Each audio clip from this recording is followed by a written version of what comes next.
A week after my husband's funeral, the captain of his unit called me. "Ma'am, I found something. Come to the station. Don't tell your son.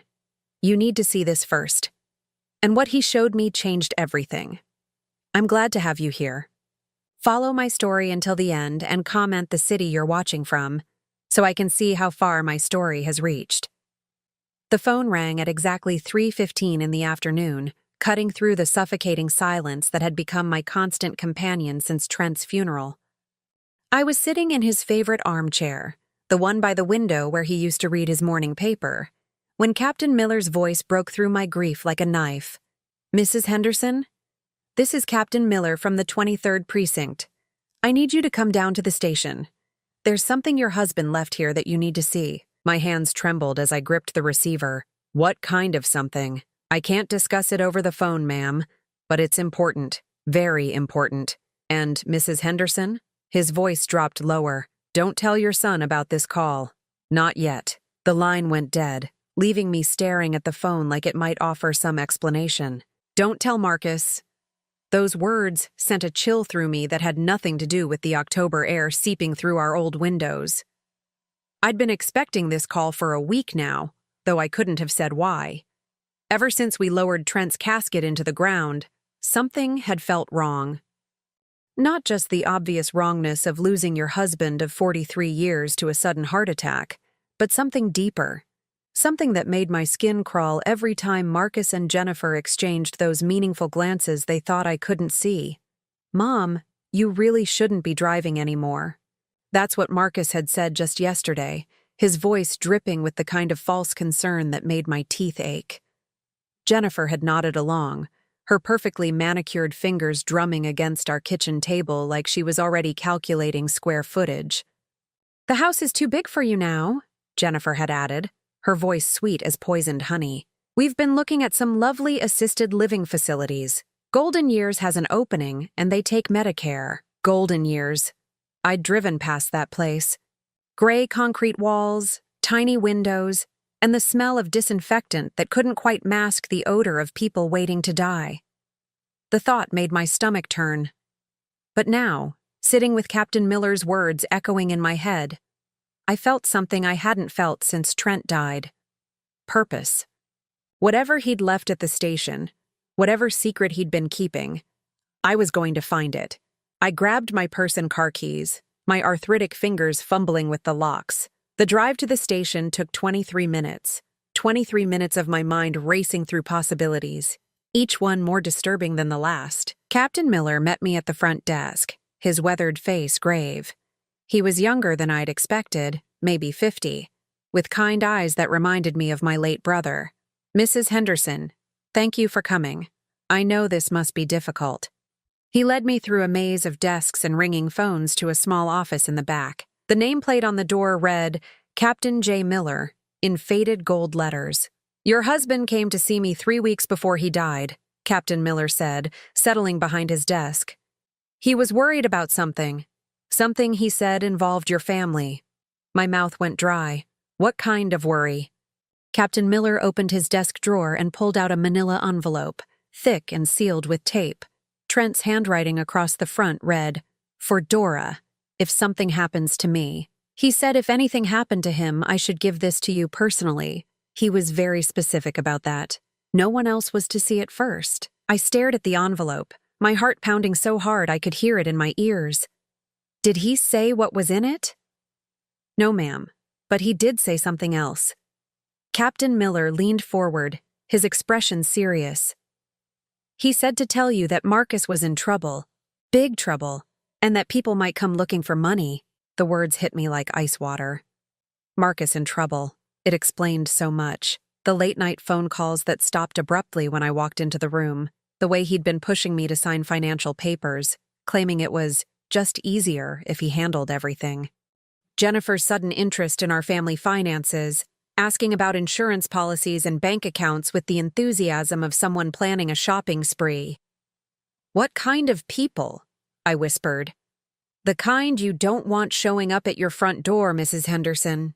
The kind who don't take no for an answer when it comes to collecting debts." I took the envelope with shaking hands. It felt heavy, weighted with secrets I wasn't sure I wanted to know. "There's something else," Captain Miller said, his voice gentler now. "Your husband paid for extra patrols around your neighborhood for the next 2 months. He said he wanted to make sure you stayed safe." Safe from what? From whom? The questions burned in my throat, but I could see from Captain Miller's expression that he'd told me everything he knew. The drive home felt like a journey through fog. My mind kept circling back to the envelope sitting on my passenger seat, to Captain Miller's words about debt collectors, to the way Marcus had been acting since the funeral, pushy, impatient, like he was waiting for something to happen. I pulled into my driveway just as Marcus's silver sedan rounded the corner. Perfect timing, as always. He had a key, of course, but lately he'd been using it without calling first, walking into my house like he already owned it. I shoved the envelope deep into my purse just as he knocked on the door. "Mom, there you are. I was worried when you didn't answer the phone." Marcus stepped inside, Jennifer close behind him. She was carrying a stack of papers, and her smile was sharp enough to cut glass. "We brought the Golden Years application," Jennifer announced, settling onto my couch like she belonged there. "The administrator said if we get it in today, you could have the corner room. Much better lighting." I looked at my son, this man who used to curl up in my lap during thunderstorms, who'd cried when his goldfish died, who'd promised at his father's funeral that he'd take care of me. Now he couldn't even meet my eyes. "I'm not ready to move anywhere," I said quietly. "Mom, be reasonable." Marcus's voice had that edge it got when he was frustrated. "This house is falling apart. The stairs are dangerous. What if you fall and no one finds you for days? Your father just died a week ago, which is exactly why we need to think practically," Jennifer interjected. "Grief makes people make poor decisions. We're just looking out for your best interests." Looking out for my best interests. The same words Trent used to mock when telemarketers called, trying to sell us things we didn't need. But Jennifer wasn't selling anything. She was taking. I excused myself to use the bathroom, clutching my purse. In the privacy of the small room, I tore open the envelope with trembling fingers. Inside were photographs, dozens of them. Marcus sitting across from men in expensive suits at various restaurants around town. Marcus shaking hands with the same men outside what looked like a casino. Marcus signing papers while one of the men watched, his expression cold and calculating. At the bottom of the stack was a note in Trent's careful handwriting. "Dora, our son owes these people $87,000. They've threatened all of us. I'm handling it.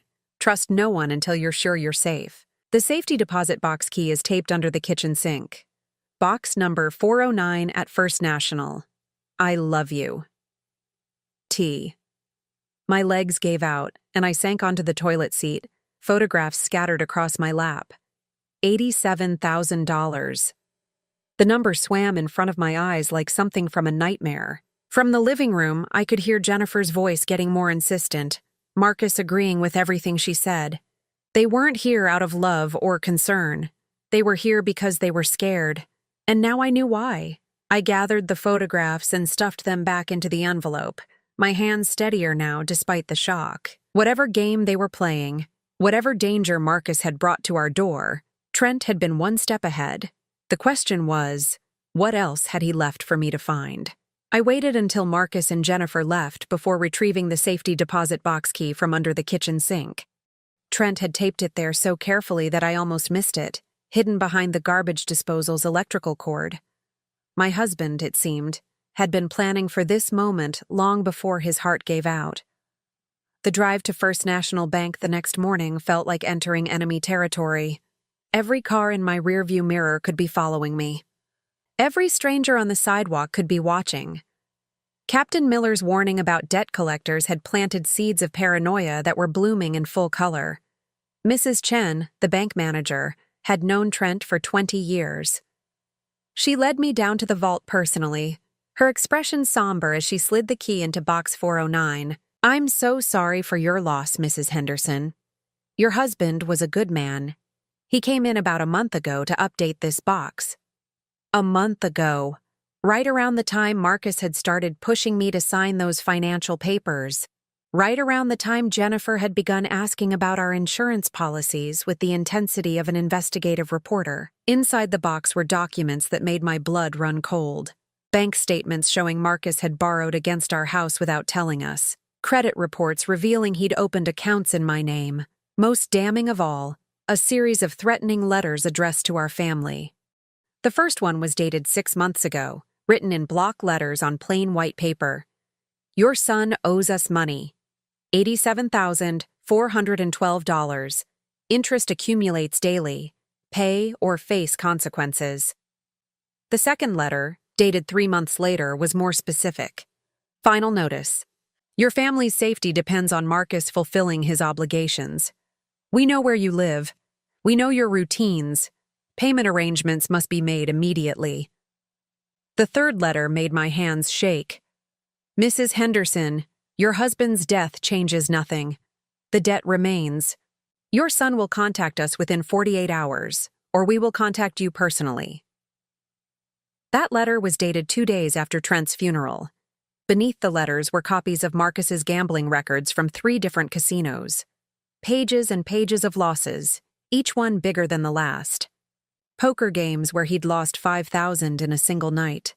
Slot machines that had eaten up our vacation fund.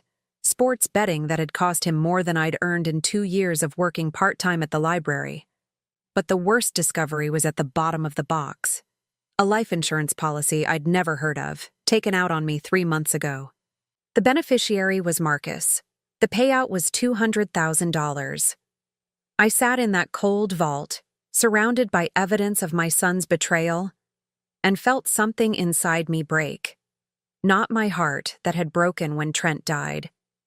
This was something deeper. My faith in the family I'd spent 43 years building. Mrs. Henderson? Mrs. Chen's voice seemed to come from very far away. Are you all right? I wasn't all right. I wasn't sure I'd ever be all right again. But I was awake now, fully awake for the first time since Trent's death. I need to make a withdrawal, I said, my voice steadier than I felt. Everything from our joint savings account. Mrs. Chen looked uncomfortable. That's quite a substantial amount. Perhaps you should discuss it with your son first. He did ask us to notify him of any large transactions. Of course he had. Marcus was covering all his bases, making sure he'd know the moment I tried to access my own money. This is my account, I said firmly. And I want every penny of it. Today. An hour later, I walked out of First National with $38,600 in cashier's checks hidden in my purse. It was everything Trent and I had saved for our retirement, money we'd planned to use for the European trip we'd been dreaming about since our honeymoon. Now it felt like the only thing standing between me and whatever Marcus had brought down on our family. The house felt different when I returned home, like someone had been there while I was gone. Nothing was obviously disturbed. But 43 years of marriage teaches you to notice when something is off. The kitchen chair was pushed out differently. The mail had been shifted on the counter. Someone had been looking through my things. I was hiding the bank documents in my bedroom closet when the doorbell rang. Through the peephole, I saw a man in an expensive suit holding a briefcase. He looked exactly like the men in the photographs Trent had left me. My heart hammered against my ribs as I pretended not to be home. The man stood on my porch for 5 long minutes, occasionally cupping his hands to peer through windows. Finally, he left a business card wedged in my doorframe and walked away. The card was simple, white with black lettering. Vincent Torino, Financial Consulting. We specialize in resolving family obligations. Family obligations. As if Marcus's gambling debts were something we'd all agreed to take on together. I was still staring at the card when my phone rang. Marcus's name appeared on the caller ID, and for the first time since his father's death, I let it go to voicemail. His message was tense, barely controlled. Mom, I need to talk to you. It's important. Some people might be trying to contact you, and you shouldn't talk to them without me there. I'm coming over tonight after work. Too late for that, son. The people you're so worried about had already found me. The afternoon dragged by like a prison sentence. I kept checking the locks, peeking through curtains, jumping at every sound. This was what fear felt like when it had a specific address, when it knew your name and your daily routine. Around 4 o'clock, I called Captain Miller. They came to my house, I told him without preamble. One of the men from the photographs. Are you safe now? I think so. But Captain Miller, there's more. So much more than we thought. I told him about the safety deposit box, about Marcus's gambling debts, about the life insurance policy. Captain Miller listened without interrupting, but I could hear him taking notes. Mrs. Henderson, I need you to listen to me very carefully. These people don't play games. If they've escalated to visiting your home, that means they're done waiting. What do I do? First, you don't let Marcus into your house tonight. Whatever story he's prepared, whatever promises he wants to make, he's already proven you can't trust him. The words hit harder than they should have. Marcus was my son, my only child, the baby I'd rocked through colic and fever and nightmares. But Captain Miller was right. Trust, once broken, doesn't heal just because you want it to. Second, Captain Miller continued, you need to consider that your husband might have had a backup plan. He was thorough enough to document everything else. There might be more. A backup plan. I thought about Trent's methodical nature, the way he'd always planned for contingencies. Where would he have hidden something else? What would he have wanted me to find? The answer hit me as I was hanging up the phone. The garage, Trent's workshop, where he'd spend hours building birdhouses and fixing broken furniture. The one place in our house that Marcus and Jennifer never bothered to explore, because it was too cluttered and too covered in sawdust for Jennifer's designer tastes. I found it wedged behind Trent's tool cabinet. Another envelope, this one sealed with wax. Inside was a single piece of paper with an address I didn't recognize and a set of keys. At the bottom, in Trent's handwriting, if they come for you, go here. You'll understand everything. As Marcus's car pulled into the driveway at exactly 6:30, I realized that everything I'd thought I knew about my life was about to change. The question was whether I was brave enough to let it. But first, I had to face my son and pretend I didn't know what he'd done to us all. Marcus stood on my doorstep looking like a man who hadn't slept in weeks. His usually perfect hair was disheveled, his tie loosened, and there were dark circles under his eyes that makeup couldn't hide. For a moment, he looked like the scared little boy who used to crawl into my bed during thunderstorms. Mom, we need to talk. His voice cracked on the last word. I let him in, because despite everything, despite the photographs and the bank statements and the life insurance policy I'd never agreed to, he was still my son, the child I'd nursed through pneumonia when he was 7, who'd called me crying from college when his first girlfriend broke his heart. Jennifer wasn't with him, which surprised me. They'd been joined at the hip since the funeral, making decisions about my life like I was already dead. Where's Jennifer? I asked, settling into Trent's chair while Marcus paced the living room like a caged animal. She doesn't know I'm here. Marcus stopped pacing and faced me, his expression desperate. Mom, I need to tell you something. Something I should have told you and Dad months ago. Here it comes, I thought. The confession, the apology. The explanation for why my son had tried to steal my life out from under me. I'm in trouble, he said, his voice barely above a whisper. Bad trouble. I waited, letting the silence stretch between us. Let him fill it with his guilt. I owe money, a lot of money, to people who don't understand words like payment plan or extension. How much money? I asked, though I already knew the answer. Marcus's shoulders sagged. $87,412. The precise amount from the threatening letters. At least he wasn't lying about that. Gambling? I kept my voice neutral, non-judgmental.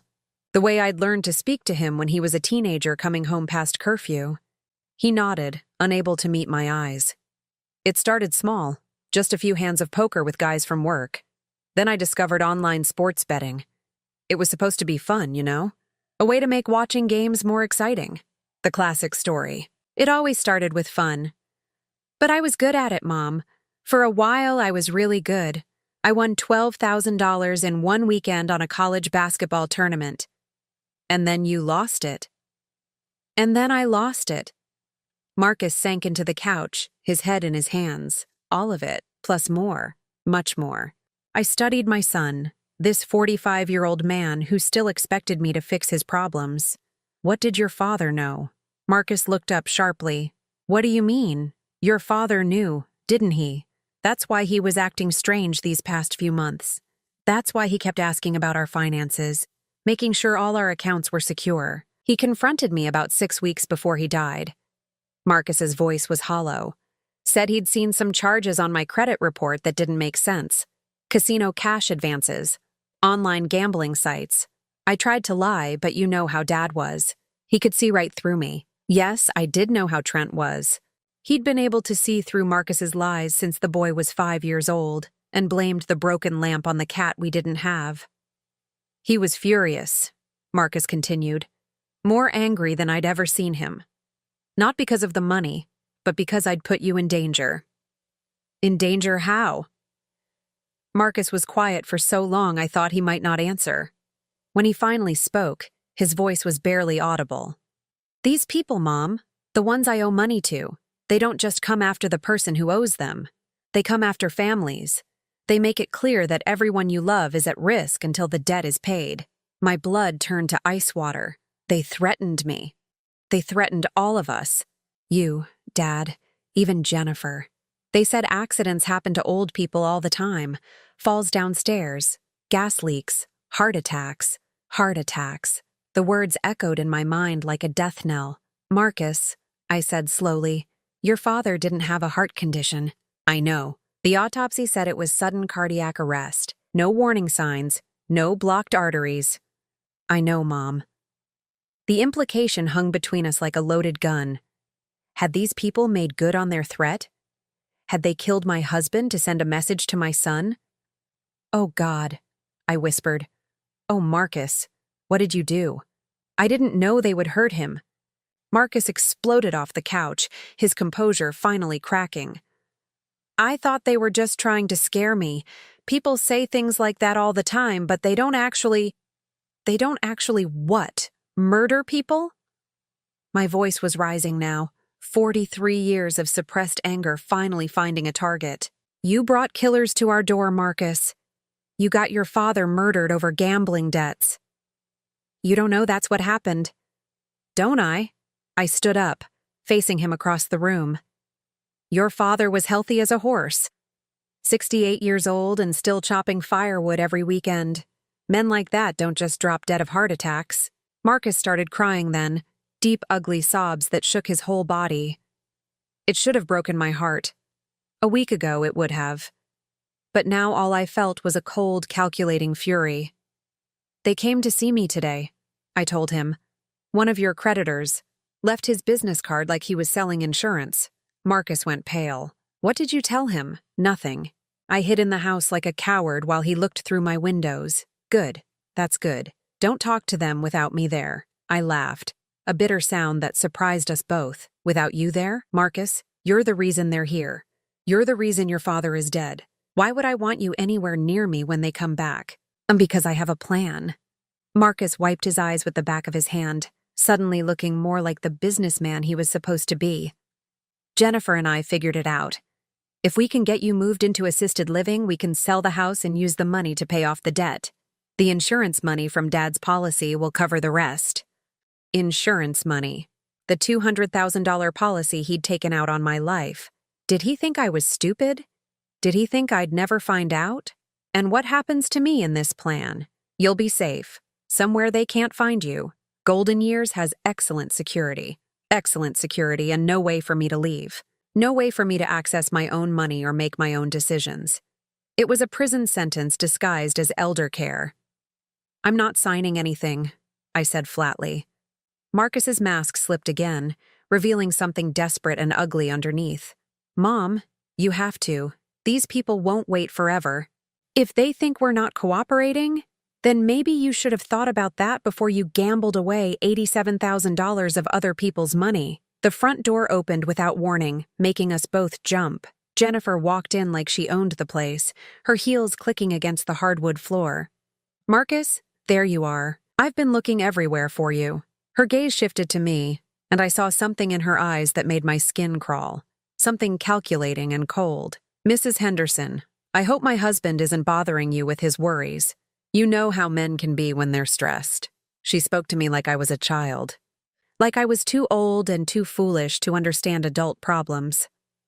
Actually, we were just discussing the assisted living arrangements, Marcus said, his voice stronger now that Jennifer was there to back him up. I was explaining to Mom why it's so important that we move quickly. Of course it is. Jennifer settled onto my couch like she was holding court. At your age, Mrs. Henderson, every day you delay is another day something terrible could happen. What if you fell and broke a hip? What if you had a stroke? Living alone at 68 is just too dangerous. Living alone at 68. But I wasn't living alone. I was living with the memory of my murdered husband and the knowledge that my son had brought killers to my door. That was far more dangerous than any broken hip. I need some time to think about it, I said. There's nothing to think about, Jennifer replied, her voice sharp now. Marcus showed you the brochures. Golden Years is lovely. Much better than staying in this old house with all its sad memories. Sad memories. Like the 43 years Trent and I had built here. Like the Christmas mornings and birthday parties and quiet Sunday afternoons that had made this house our home. The thing is, Jennifer continued, reaching into her purse, we've already put a deposit down. The administrator is holding your room, but only until tomorrow. If we don't have the signed paperwork by then, you'll go to the bottom of the waiting list. She pulled out the same stack of papers they'd brought yesterday, but now I could see them differently. Not as helpful arrangements made for my benefit, but as a trap closing around me. I said I need time to think. Mom, Marcus's voice had an edge now. You're not thinking clearly. Grief affects people differently. Sometimes it makes them paranoid, makes them think their own family is out to hurt them. Paranoid. That's what they were calling it when I refused to hand over control of my life. Maybe I should call Dr. Peterson, Jennifer suggested. Have him prescribe something to help with the anxiety. Something to help you see the situation more clearly. Something to make me compliant.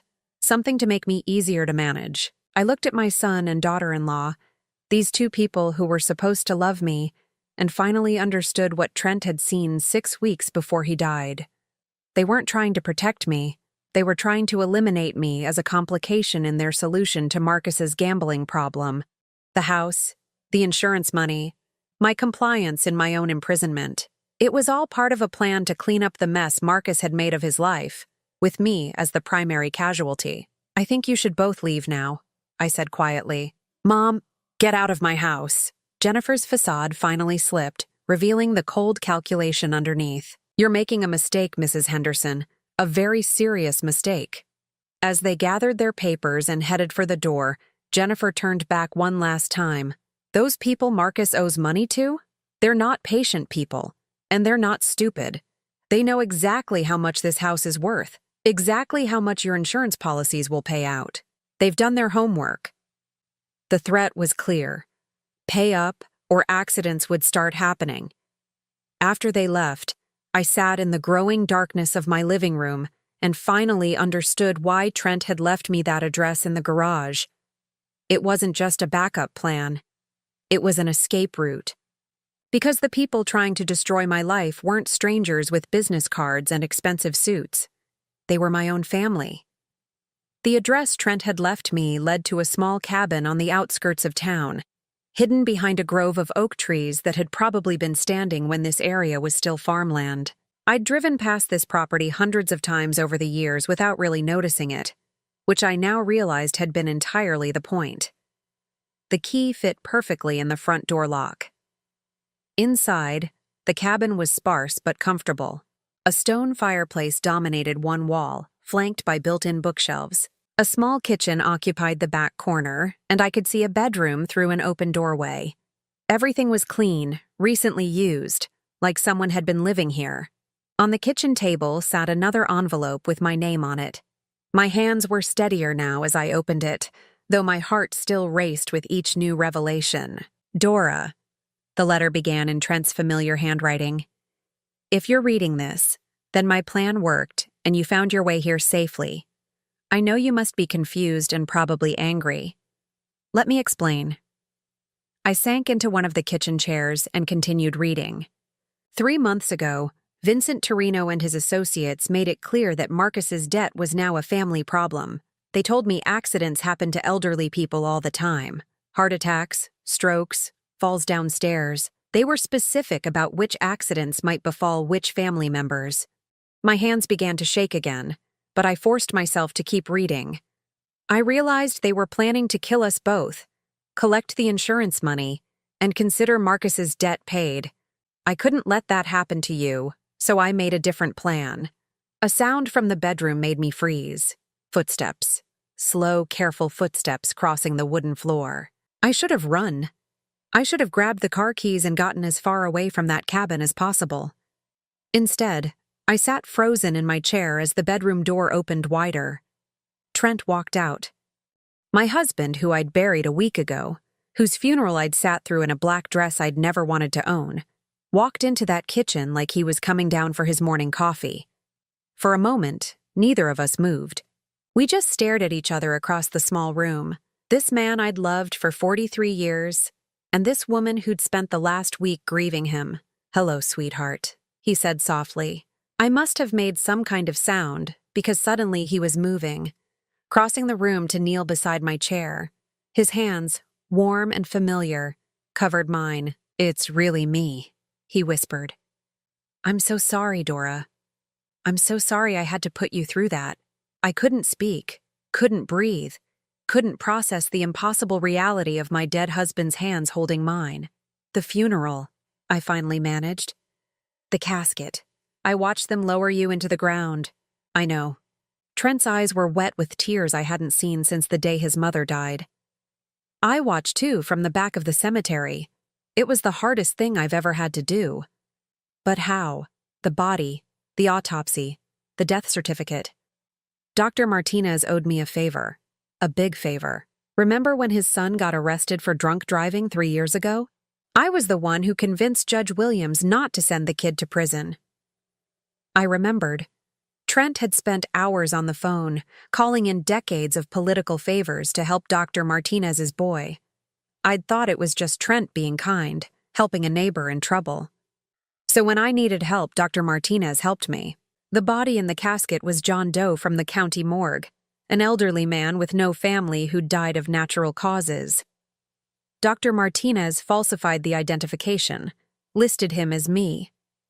My mind reeled. The heart attack? Induced with medication. Doctor. Martinez gave me something to slow my heart rate to almost nothing, make me appear dead for several hours. Long enough to be pronounced deceased and transferred to the morgue. "You could have died for real." "Yes." Trent squeezed my hands. "But if I hadn't done it, we both would have died for real. And Marcus would have spent the rest of his life knowing his gambling got his parents killed." I pulled my hands free and stood up, pacing to the window. Outside, the oak trees swayed in the evening breeze, their leaves rustling with secrets of their own. "How long have you been planning this?" "Since the day Torino's men came to our house and made their intentions clear. They gave Marcus 2 weeks to come up with the full amount, or they'd start collecting from family assets." "Family assets? Is that what I am?" "To them, yes." Trent stood up slowly, his movements careful. The fake death had clearly taken a toll on him. "Your life insurance policy would cover most of Marcus's debt. The house sale would cover the rest. They had it all figured out. Marcus took out that policy without telling me, under Jennifer's guidance. She's been planning this for months, Dora. Pushing Marcus deeper into debt, encouraging his gambling, making sure he owed more than he could ever repay." I spun around to face him. "What are you talking about? Jennifer isn't just Marcus's wife. She's Vincent Torino's niece." The words hit me like a physical blow. I grabbed the back of a chair to steady myself. "That's impossible. Marcus met her at work. They dated for 2 years before they got married." They dated for 2 years, because that's how long it took to set up the perfect scenario. Marcus was always a mark, Dora. From the very beginning. Trent moved to the bookshelf and pulled out a thick folder. Inside were more photographs, more documents, more evidence of a conspiracy I'd never seen coming. "Jennifer Romano," he said, spreading photos across the kitchen table. "That's her real name. Vincent Torino's brother's daughter. She's been running marriage scams for 15 years, targeting men with gambling problems and elderly parents. The photos showed Jennifer with other men, other families. Always the same pattern.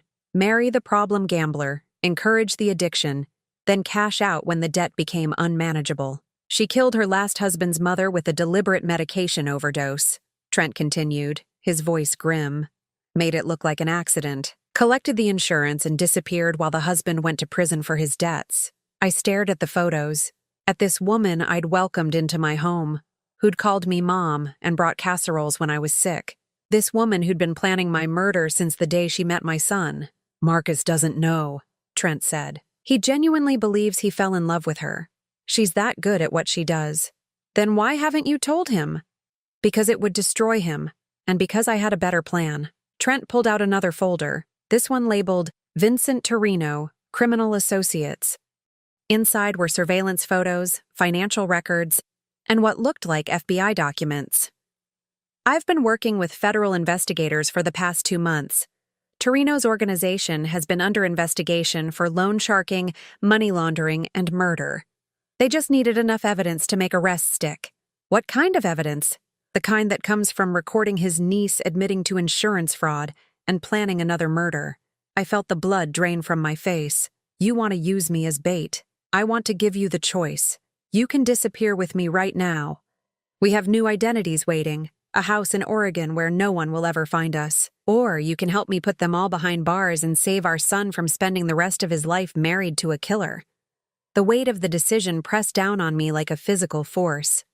Run away with my husband, and let Marcus live with a woman who would eventually murder him too. Or stay and fight a battle against people who'd already tried to kill us both. There's something else, Trent said quietly. The federal investigation has uncovered 7 other families like ours. 7 other elderly couples who died in suspicious accidents after their children ran up gambling debts with Torino's organization. 7 families. 7 couples who died because their children had made the same mistakes Marcus had made. How do we do it? I asked. Trent's expression shifted to something I'd rarely seen in 43 years of marriage. Cold, calculating fury. We let them think they've won. We let Jennifer believe her plan is working perfectly, and then we record her confession when she comes to finish what she started. When will that be?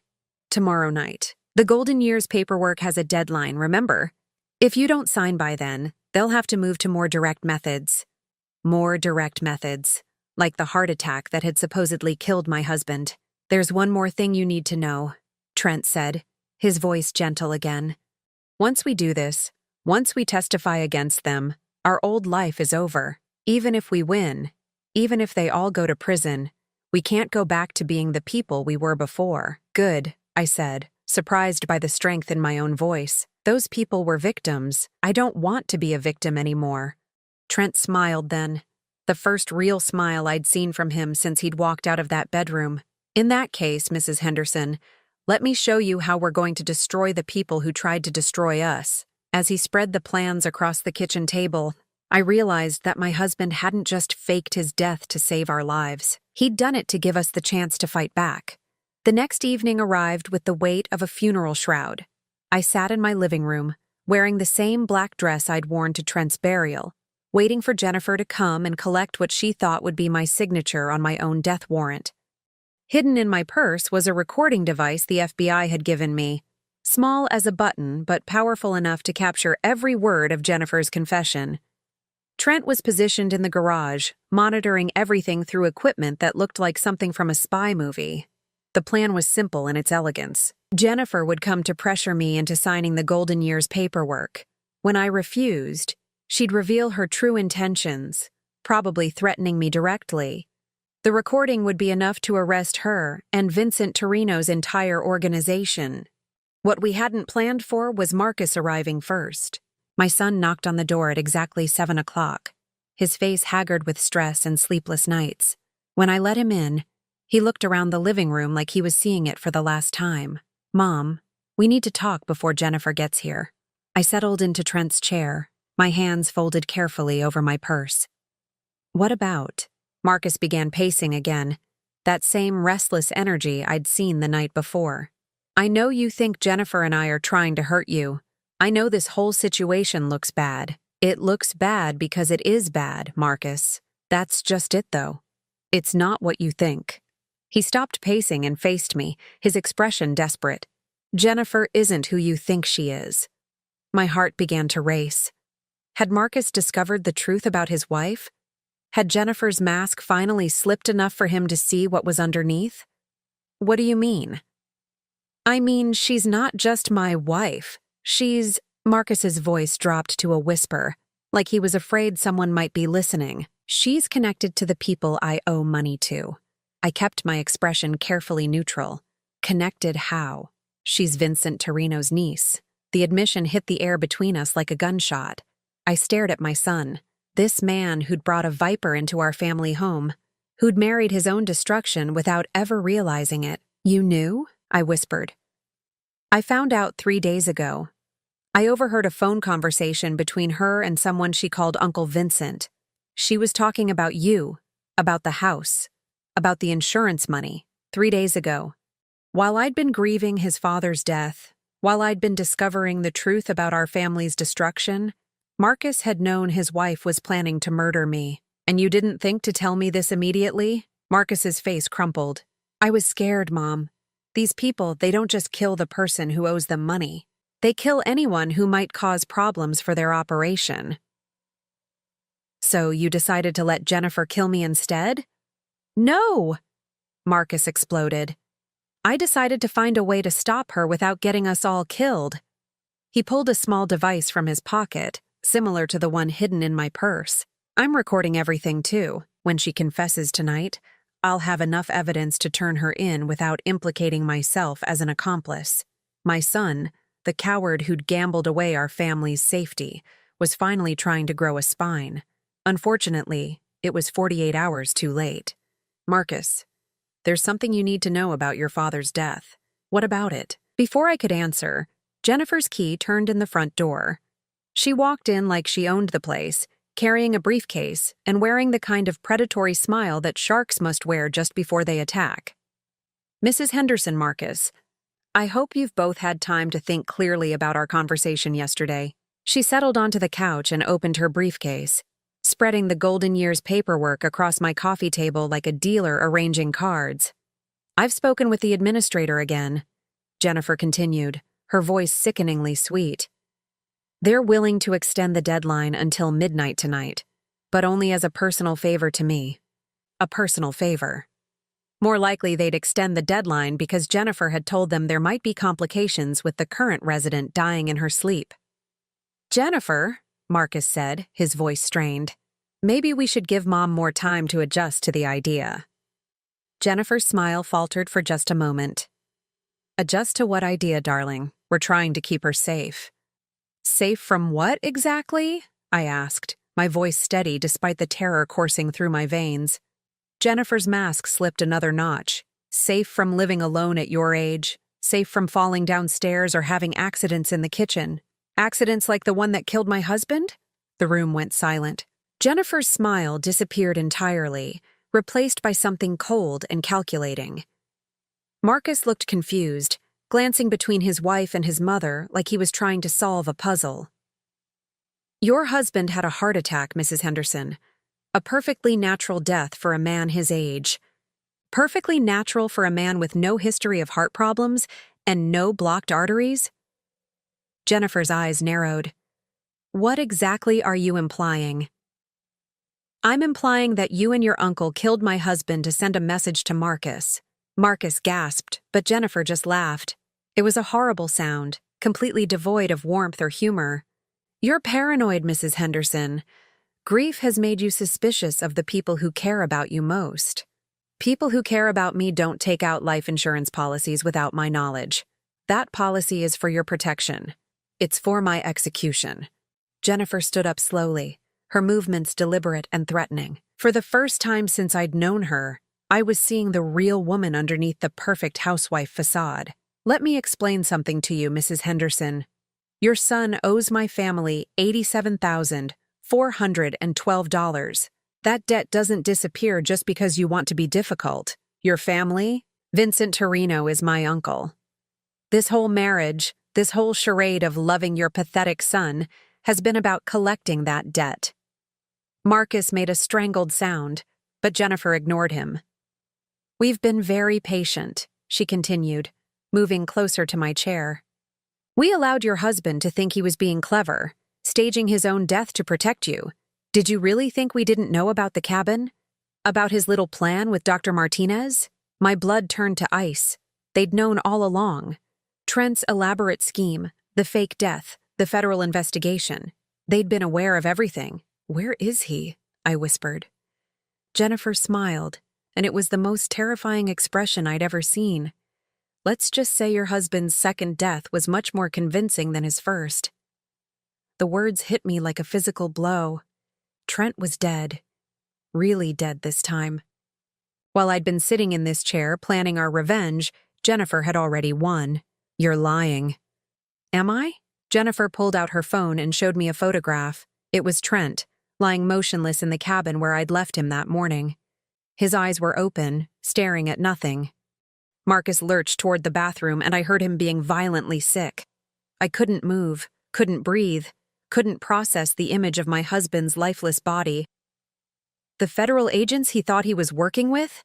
Jennifer's voice seemed to come from very far away. "They work for us, have for years. Every piece of evidence he thought he was gathering, every plan he thought he was making, we knew about before he did." She knelt beside my chair, her voice dropping to a whisper. "But here's the thing, Mrs. Henderson. We still need that signature. The debt still needs to be paid. And now that your husband is really dead, there's no one left to protect you." I looked at this woman, this creature who'd destroyed my family with such casual efficiency, and felt something inside me break apart. Not my heart. That had shattered when I saw Trent's photograph. Something deeper. The part of me that had spent 68 years believing that good people were rewarded and evil people were punished. "Sign the papers," Jennifer said, placing a pen in my trembling hand. "Sign them, and I'll make sure your death is quick. Refuse, and it will be very, very slow." The pen felt impossibly heavy in my fingers. The golden years paperwork blurred through my tears, becoming meaningless shapes on white paper. From the kitchen, I heard the sound of the back door opening, footsteps on the linoleum, Marcus stumbling back from the bathroom, his face pale as death. And then a voice I thought I'd never hear again. "Hello, Jennifer." Trent walked into my living room, very much alive, flanked by 2 FBI agents with weapons drawn. "You're dead," Jennifer whispered, her perfect composure finally cracking completely. "That's what we wanted you to think." Agent Rodriguez stepped forward, her badge gleaming in the lamplight. "Jennifer Romano, you're under arrest for conspiracy to commit murder, insurance fraud, and racketeering." As they cuffed Jennifer, she screamed at Trent with a fury that seemed to come from the depths of hell itself. "You can't prove anything. That recording won't hold up in court." "What recording?" Trent smiled, and I saw the satisfaction of a man who'd outmaneuvered a predator. "We didn't need a recording, Jennifer. We had something much better." He gestured toward Marcus, who was standing against the wall looking like he might collapse. "We had your confession to a room full of federal agents. Every word you said tonight was transmitted to surveillance teams positioned around the house." Jennifer's face went white as she realized the magnitude of her mistake. "The photograph of me dead in the cabin? That was staged this morning with the help of the FBI's crime scene unit. Very convincing, don't you think?" As Agent Rodriguez led Jennifer toward the door, she turned back one last time. "This isn't over. My uncle will never stop looking for that money." "Your uncle was arrested 2 hours ago," Agent Rodriguez replied, "along with 12 members of his organization. It's very much over." The door closed behind them, leaving me alone with my husband and the son who'd nearly gotten us all killed. For a long moment, none of us spoke. We just stood there in the wreckage of what had once been our family. "I'm sorry," Marcus said finally, his voice broken. "I'm so sorry for all of it." Trent moved to my chair and knelt beside it, taking my hands in his. "Are you okay?" I looked at this man who'd died twice to save me, who'd planned an elaborate deception to protect our family, who'd risked everything to give us a chance at justice. "I will be," I said. And for the first time in weeks, I actually believed it might be true. 6 months later, I stood in the kitchen of our new house in Tucson, Arizona, watching the sunrise paint the desert mountains in shades of gold and pink. The house was smaller than our old one, but it was ours in a way the Sacramento house had never been. No ghosts here, no memories of betrayal, no shadows of the family who'd tried to destroy us. Trent emerged from the bedroom, moving slowly but steadily. The stress of the past year had aged him, but there was something lighter about him now. The weight of secrets and conspiracies had been lifted from his shoulders. "Coffee's ready," I told him, handing him his favorite mug. We'd developed new routines in this new life. Morning coffee on the back patio, watching the desert come alive with the rising sun. Evening walks through the neighborhood, where no one knew our story, and we were just another retired couple enjoying their golden years. "Any word from Agent Rodriguez?" Trent asked, settling into his patio chair. I pulled out the letter that had arrived yesterday, the FBI seal still crisp on the envelope. Jennifer got 25 years. Vincent Torino got life without parole. The rest of the organization received sentences ranging from 10 to 30 years. We sat in comfortable silence, processing the justice that had finally been served. 25 years felt like both too much and too little for what Jennifer had put us through, but it was enough to ensure she'd never hurt another family the way she'd hurt ours. "What about Marcus?" Trent asked quietly. That was the complicated question. Our son had testified against Jennifer's organization, providing crucial evidence about their methods and victims.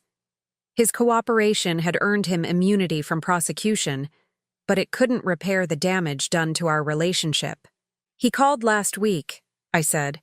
"He's been attending Gamblers Anonymous meetings, got a job at a hardware store in Denver." A hardware store. After 20 years in corporate finance, Marcus was now selling screws and paint to weekend warriors. It was honest work, the kind that wouldn't tempt him back into the world of easy money and impossible dreams. "Does he want to see us?" I'd been asking myself that question since Marcus's last phone call. His voice had sounded different, humbler, maybe even wiser. The arrogance that had made him such an easy target for Jennifer's manipulation was gone, replaced by the uncertainty of a man rebuilding his life from scratch. He asked if we could meet for Christmas, said he wants to apologize properly. Trent nodded slowly. "What do you think?" I sipped my coffee, watching a roadrunner dart across our backyard in pursuit of some invisible prey. In the old life, I would have said yes immediately.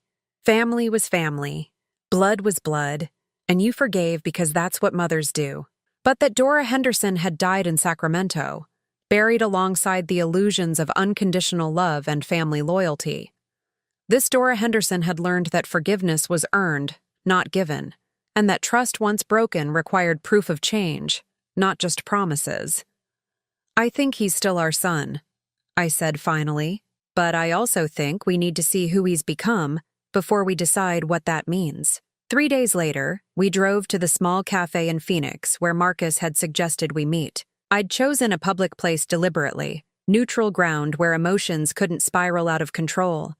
Marcus was already waiting when we arrived, sitting at a corner table with his hands wrapped around a coffee cup, like it might anchor him to reality. He looked older, thinner, wearing clothes from discount stores instead of the designer suits Jennifer had insisted upon. But his eyes were clearer than I'd seen them in years. "Mom, Dad." He stood when we approached, his movements uncertain. "Thank you for coming." We sat across from him, the small table feeling like a vast chasm between our old life and whatever came next. "You look good," I said, and meant it. The stress lines around his eyes had softened, and there was something peaceful about him that hadn't been there during the Jennifer years. "I feel better than I have in a long time."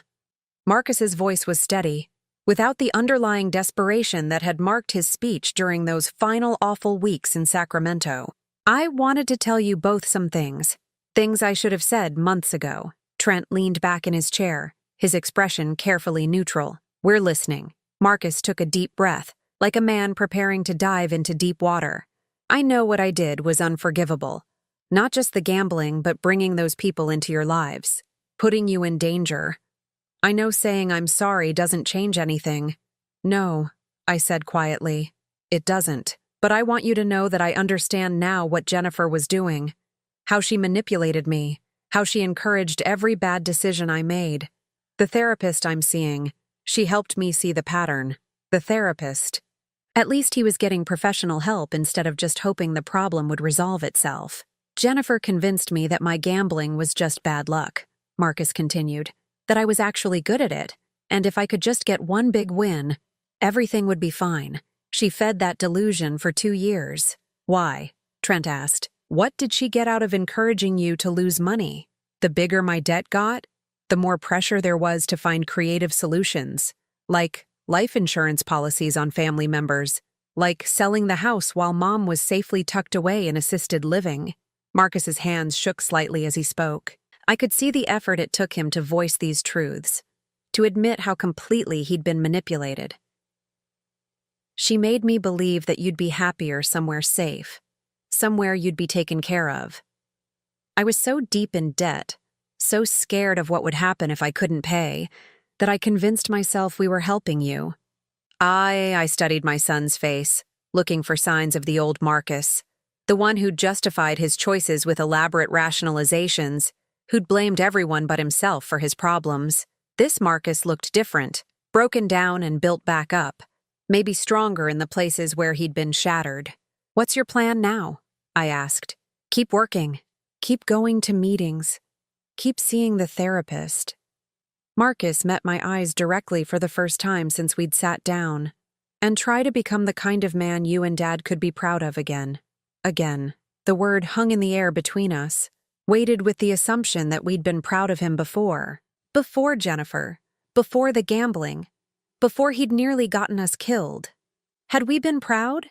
I searched my memory for moments of genuine pride in Marcus's accomplishments, and found them surprisingly sparse. Good grades, because that's what was expected. A successful career because that's what Jennifer had demanded. But when had he last done something simply because it was right? Pride has to be earned, Trent said gently, just like trust. I know. Marcus nodded. I'm not asking for either one today. I'm just asking for the chance to earn them back. We talked for another hour, about his job and his therapy and his new apartment near the hardware store. Small talk mostly, the careful conversation of people learning to know each other again. But underneath it was something I hadn't felt in years. Hope. When we finally stood to leave, Marcus hesitated. Would it be okay if I called you? Not often, just maybe once a month, to let you know how I'm doing. I looked at Trent, seeing my own uncertainty reflected in his eyes. We'd built a good life in Tucson, a peaceful life free from the chaos Marcus had brought to our family. Did we want to risk that peace by letting him back in? Once a month, I said finally. We'll see how it goes. Marcus smiled, and for a moment I saw the little boy he'd been before gambling and greed, and Jennifer Romano had twisted him into someone I barely recognized. Thank you, he whispered, for giving me a chance. The drive back to Tucson was quiet, both of us lost in our own thoughts. As we pulled into our driveway, Trent finally spoke. Do you think he's really changed? I considered the question while I unlocked the front door, while I hung up my purse and started dinner preparations. Marcus had looked different, sounded different. But people could change their appearance and their words more easily than they could change their hearts. I think he wants to change, I said finally. Whether he can actually do it remains to be seen. That evening, we sat on our back patio watching another spectacular Arizona sunset. The desert was painted in impossible shades of red and orange, and somewhere in the distance, a coyote called to its pack. Any regrets? Trent asked, taking my hand in his. I thought about the question seriously. Did I regret the confrontation with Jennifer? The months of fear and uncertainty? The decision to leave Sacramento and start over? No, I said, surprising myself with the certainty in my voice. I regret that it took us so long to see what was happening. I regret that we didn't protect ourselves sooner, but I don't regret fighting back. Trent squeezed my hand. Me neither. We'd lost things in that fight. The illusion of family unity, the comfort of familiar surroundings, the naive belief that blood relationships guaranteed love and loyalty. But we'd gained things too. The knowledge that we could survive betrayal, the proof that we could reinvent ourselves in our 70s, the peace that comes from living without secrets or shame. "I love you," I told my husband, this man who died twice to save me. "I love you too," he replied. "Here's to whatever comes next." As the stars appeared in the desert sky, I thought about Jennifer Romano sitting in a federal prison cell, about Vincent Torino spending the rest of his life behind bars, about Marcus learning to live with the consequences of his choices. Justice had been served, but more importantly, we had survived. We were free. And in the end, freedom was worth more than any inheritance, any house, any family obligation. We were finally, truly free. Now I'm curious about you who listened to my story. What would you do if you were in my place? Have you ever been through something similar?